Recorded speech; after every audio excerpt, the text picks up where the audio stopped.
કેમ છો મિત્રો? મજામાં? ઓકે, આપણે રીડ 2 જે યુનિટ 2નું રીડ 2 છે એનું આપણે ક્વેશ્ચન આન્સર કરવાના બાકી છે. એને આપણે બહુ સારી રીતે સમજ્યા છીએ. Palanpur youth reinvents the humble watch, બરાબર? તો એના પ્રશ્નો જવાબ આ વિડીયોમાં આપણે કરવા જઈ રહ્યા છીએ.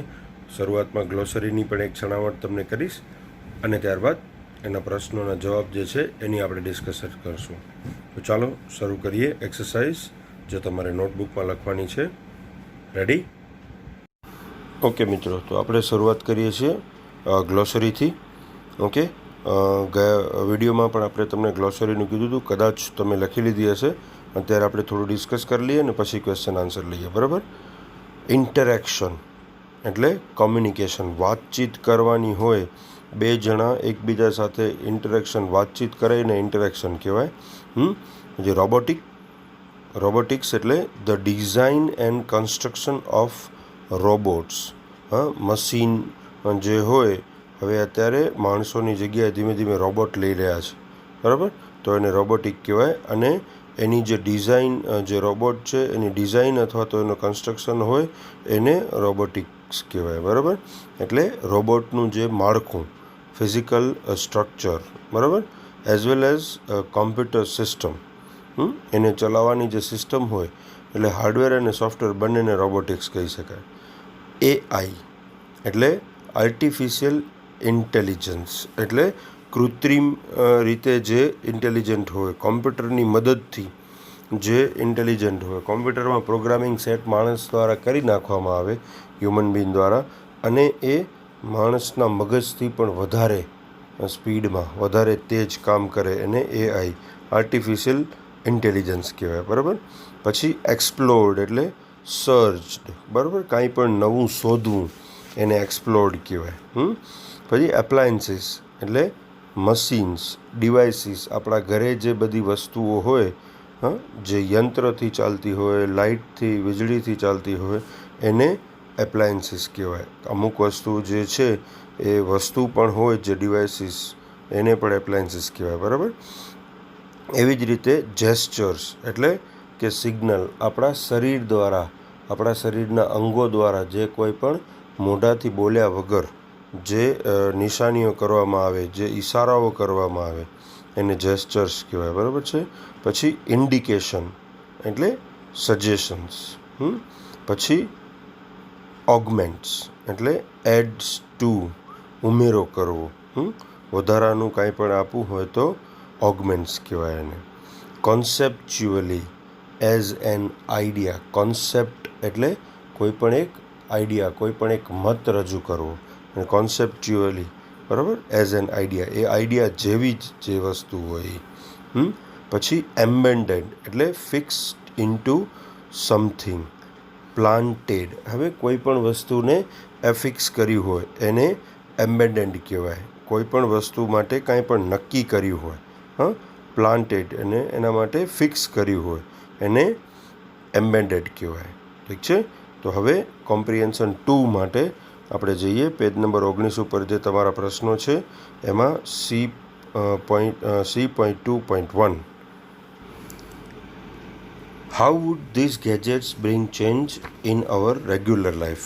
આ બધા ગેજેટ જે છે, આ બધી વસ્તુઓ છે એ રેગ્યુલર લાઈફમાં આપણી જિંદગીમાં શું ફેરફારો લાવી શકે, પોઝિટિવ કે નેગેટિવ, એ પણ આપણે કહેવાના. ઓબ્વિયસ છે કે આ પાઠમાં એમ શીખ્યા છીએ આપણે કે આ બધી જ ટેકનોલોજી ચાલતી વસ્તુઓ છે એ પોઝિટિવ ફેરફારો આપણા જિંદગીમાં લાવી શકે. તો એના વિશે આપણે લખવાનું છે. આના જવાબ ક્યાં મળે ખબર છે? આનો જવાબ આપણને બેઠે બેઠો ટેક્સ્ટબુકમાં એ બધાના જે પેરેગ્રાફ છે ને એ પેરેગ્રાફમાંથી મળે. એમાં બીજું કાંઈ વધારાનું કદાચ આપણે ન લખીએ ને તો ચાલે. હા, જ્યાં જરૂર હોય ત્યાં થોડુંક વર્બમાં કે ટુ બીના રૂપમાં ફેરફાર કરીને આપણે એ લખવાનું હોય. આપણે એને ડિસ્કસ કરશું, તમે લખી જ લેજો, બરાબર છે? અને બીજો પ્રશ્ન છે એમાં જ, list them in order of priority according to their usefulness. એની ઉપયોગિતા પ્રમાણે, એના આપણા રોજિંદા જીવનમાં ઉપયોગિતા પ્રમાણે જે રોજે રોજ કામ આવતું હોય એ પહેલું, બરાબર, અને જે ક્યારેક જ કામ આવતું હોય, જેની ઉપયોગિતા ઓછી છે, એ સૌથી છેલ્લું. એવી રીતે ઓર્ડરમાં એરેન્જ કરવાનું છે. તો ચાલો આપણે આના આન્સરની ડિસ્કસ કરીએ. સૌથી પહેલું છે ગિયર. આપણે યાદ છે કે ગિયર એ શું છે, બરાબર ને? એ એક ડિજિટલ વોચ છે જેણે પ્રણવ મિસ્ત્રીએ બનાવી છે. એની થિંક ટેન્કમાં એ હતા, તો એના વિશે લખીએ, બરાબર. With this digital watch we can check message with a glance or make conversation. We can receive the call and make a call with this gadget. Okay, in our regular life, કારણ કે હવે life વિશે લખવાનું છે, હા, કે આપણી લાઈફમાં એ કેવી રીતે ઉપયોગી છે, એટલે એટલું એડ કરી શકાય. This is very useful gadget because we can receive the call and make call without taking our cell phone from our pocket or from our bag.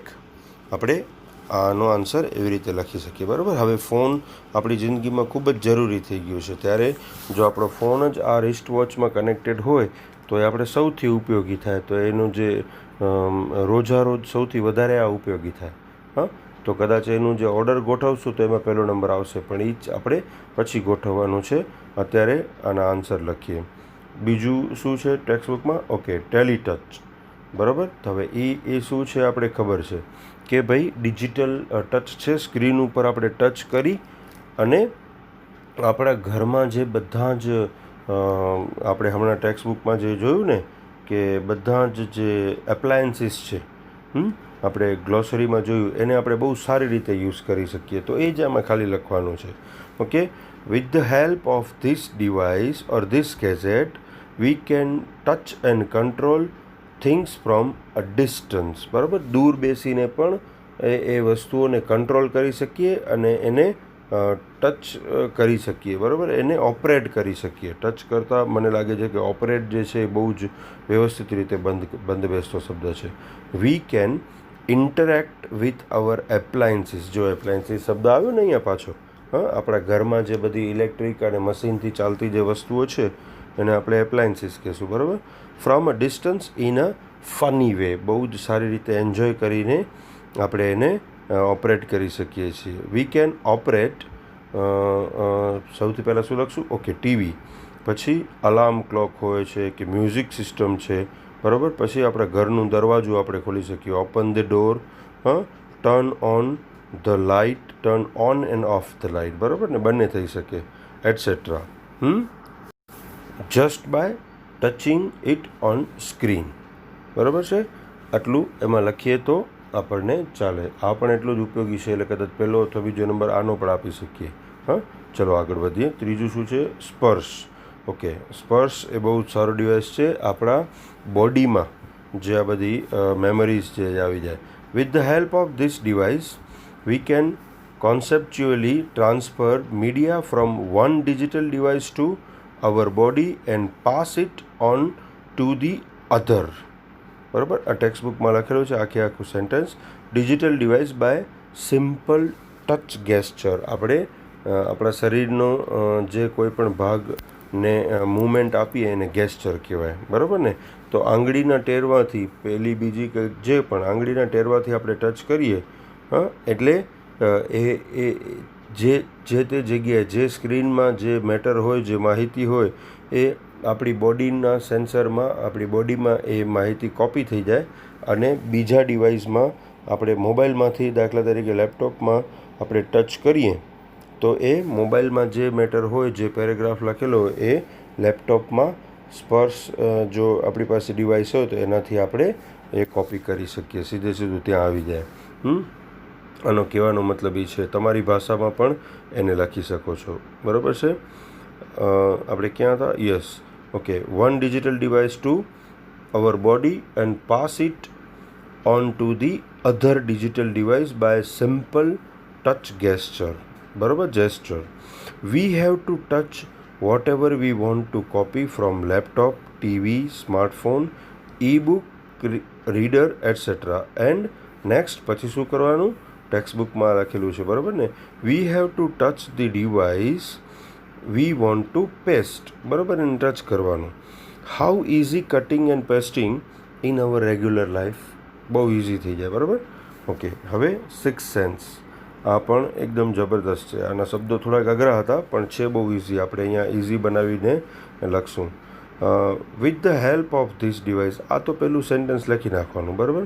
It is a wearable gesture interface that increase the physical world around us with digital information and lets us use natural hand gesture to interact with information. Okay, we can wear this device and with the help of camera and tiny that what it was written, tiny projector mounted in the pendant like wearable device. Okay, then what we are seeing by our eyes or what we are feeling, visualization or by the feeling, the same thing. The device, sixth sense device, is also feeling and visualizing and interact with the others on the wall, on the surface, on the physical objects around us. ઠીક છે, તો આટલું આપણે લખી શકીએ. Okay, એના પછી છે લાસ્ટ વન, સનફ્લાવર. સનફ્લાવર આપણે સેકન્ડ લાસ્ટ જોયું હતું ટેક્સ્ટબુકમાં કે ભાઈ આર્ટિફિશિયલ એક સનફ્લાવર જેવું બનાવે છે અને 19 પેજ ઉપર એનો ફોટોગ્રાફ પણ છે. પિક્ચર ડિસ્ક્રિપ્શન તમે નાનપણથી કરતા આવ્યા છો એ પ્રમાણે પણ તમે આમાં લખી શકો. પણ એક વસ્તુ આમાં લખવી પડશે કે એનું જે સર્કિટ સિસ્ટમ છે, એની જે સર્કિટ છે એનું નામ તમારે લખવું પડશે. તો ચાલો આપણે લખીએ આ. With the help of this device we can track the sun, okay, and we can have the benefit of solar system also. The artificial sunflower would move with sun. We can use this device for solar panels also, and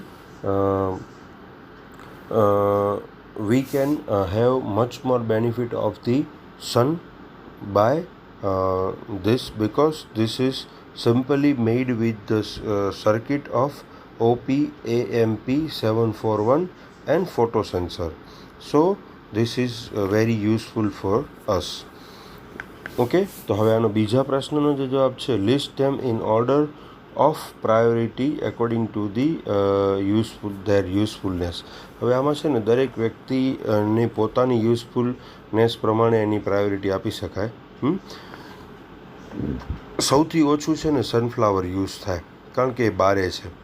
પછી મારા મત પ્રમાણે તો બાકી બધા જ જે છે ને એ રોજિંદા વપરાશમાં થતા હોય, બરાબર છે. એટલે એમાંથી ગમે તેને 1, 2, 3, 4 નંબર આપણે આપી શકીએ.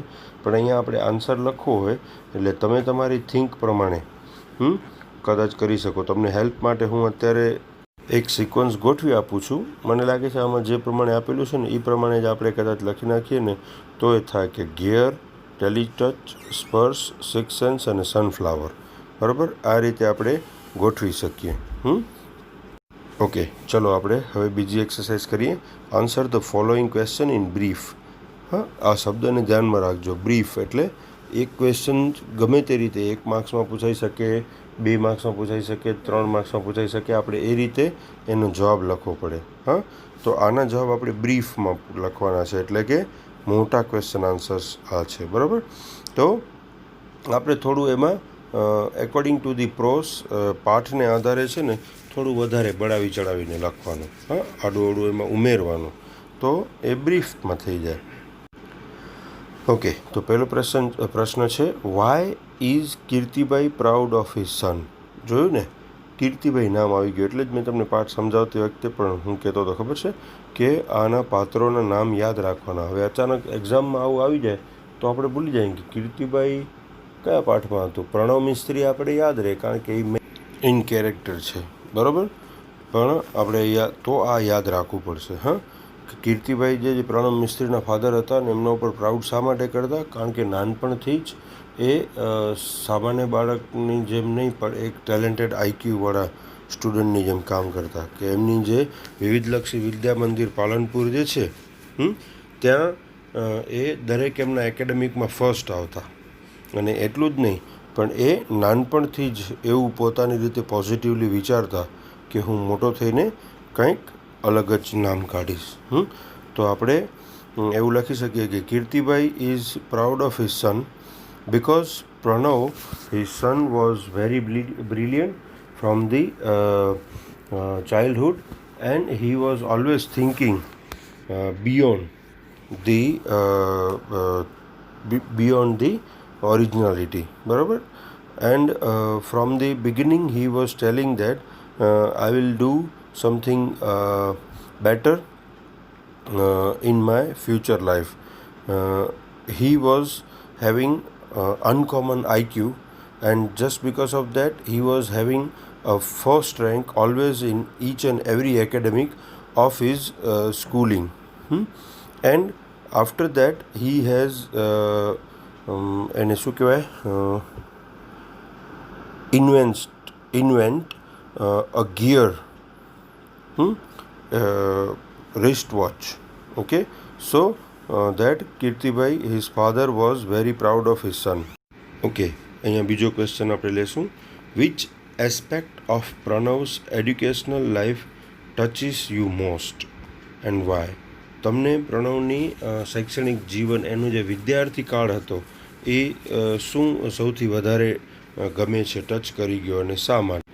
તો આનો જવાબ બ્રીફમાં લખવાનો છે.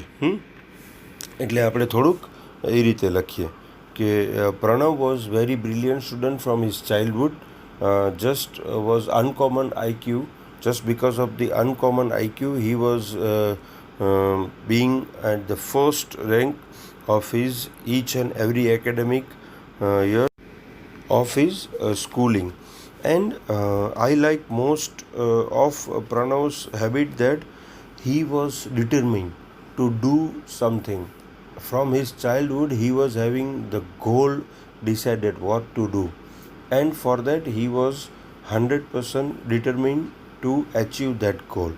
I like the most from Pranav's education life. So we can write like this. આપણે આવી રીતે આનો જવાબ લખી શકીએ. થર્ડ ક્વેશ્ચન, ત્રીજો પ્રશ્ન. How does the copy paste system in Spurs different from that of our current system? Okay, આ પ્રશ્નનો જવાબ બહુ સારી રીતે આપણે લખી શકીએ. એક ડિવાઇસમાંથી બીજા ડિવાઇસ માટે કોઈ પણ મટીરિયલ, કોઈ પણ વસ્તુ અથવા ટેક્સ્ટ આપણે લઈ જવું હોય તો અત્યારે આપણી સિસ્ટમ શું છે, એક્સટર્નલ ડિવાઇસ આપણે લઈએ, કાં હાર્ડ ડિસ્ક લઈએ, કાં પેન ડ્રાઈવ લઈએ, કે બીજી કોઈ પણ રીતે આપણે યુઝ કરીને એક ડિવાઇસમાંથી બીજા ડિવાઇસમાં આપણે મેટર આપણી જે કોપી પેસ્ટ કરીએ, બરાબર, તો આપણે થઈ શકે. પણ સ્પર્સમાં કેવું છે કે with this digit, okay, we can have copy paste very easy these days. With the Spurs device we can touch the screen of the one device and it will copy to our gestures. આપણી body પાર્ટમાં એ copy થઈ જાય છે, and where we have to paste it, we just wanted to touch it again, so we can paste the thing there. So it is very easy. We do not need any other devices to external devices to copy and paste. So we can say that copy and paste system in Spurs is very different and very easy, very useful from that our current copy paste system. Okay, fourth question. What are the input and output system in Sixth Sense? Sixth Sense જે device છે એમાં input અને output પદ્ધતિ શું છે? તો એના એ બે ડિવાઇસ સાથે કામ કરે છે, બરાબર. એક તો એમાં કેમેરા બિલ્ટ ઇન છે અને બીજું કે માઇક્રો પ્રોજેક્ટર પણ છે, બરાબર. તો એ શું કરે છે કે જે આપણા બોડી સાથે એ ટચ થઈને રહે એ જે સિક્સ સેન્સ સિસ્ટમ, તો એનાથી શું થાય કે એક જે આપણે જોઈએ, જે આપણે ફીલ કરીએ, વિઝ્યુલાઇઝ કરીએ, એ ને એ વસ્તુ, બરાબર છે, એ કેમેરા દ્વારા એમાં કેપ્ચર થઈ જાય અને પ્રોજેક્ટર, જે મિની પ્રોજેક્ટર છે એના દ્વારા આપણે જે સરફેસ જોઈ હોય અથવા તો જે વોલ ઉપર જોયું હોય કે જે એ પાછું ત્યાં એ પેસ્ટ કરે, એટલે પ્રોજેક્ટ કરે. તો ઇનપુટ કેમેરાથી થાય ને આઉટપુટ પ્રોજેક્ટથી થાય, પ્રોજેક્ટરથી થાય. આપણે એવું થઈ એવું કહી શકીએ. તો આને એવું કરી શકીએ કે in six sense with the help of the tiny camera, and it is wearable device, so what we can feel or visualize, the device is also visualizing the same thing or the feeling the same thing, and putting or interact with the arguments, બરાબર, add કરે છે on the surface or wall or any other hardwares.